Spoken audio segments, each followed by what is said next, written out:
Hello friends, welcome back to my channel. আবার একটা নতুন মিনি ব্লগ নিয়ে চলে এসেছি। এটা হচ্ছে আবার চিকেন রেসিপির ব্লগ। তো রবিবার আমরা সবাই ছিলাম, সব আমার রুমমেটরা ছিলাম। তো সবাই মিলে ভাবলাম চিকেনটাকে রান্না করা যাক। আর আমার বর ছিল, তো সেই জন্য 1.5 কিলো চিকেন আনা হয়েছিল টোটাল।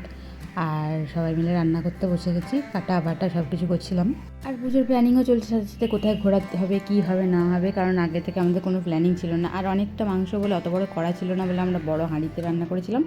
আর ভাতটা ছোটো হাঁড়িতে রান্না করেছিলাম।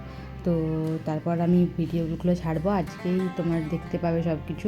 চতুর্থীতে বেরিয়েছিলাম ওই দমদম এরিয়ার সাইডে, মানে আমার বাড়ির এই দিকে দমদম নাগের বাজার সাইডে। খুব সুন্দর সুন্দর ঠাকুর আছে, তোমার সাথে শেয়ার করবো। তো এই মিনি ব্লগটা কেমন লাগলো অবশ্যই করে কমেন্ট করে জানিও। ভালো লাগে লাইক করে দিও, চ্যানেল নতুন হলে সাবস্ক্রাইব করতে ভুলো না। দেখা হবে পরের ব্লগে একটা নতুন ইনোভেটিভ আইডিয়া আর ভিডিও নিয়ে। তো তোমরা সবাই ভালো থেকো, সুস্থ থেকো। দেখা হচ্ছে পরের ব্লগে। Tata, bye bye.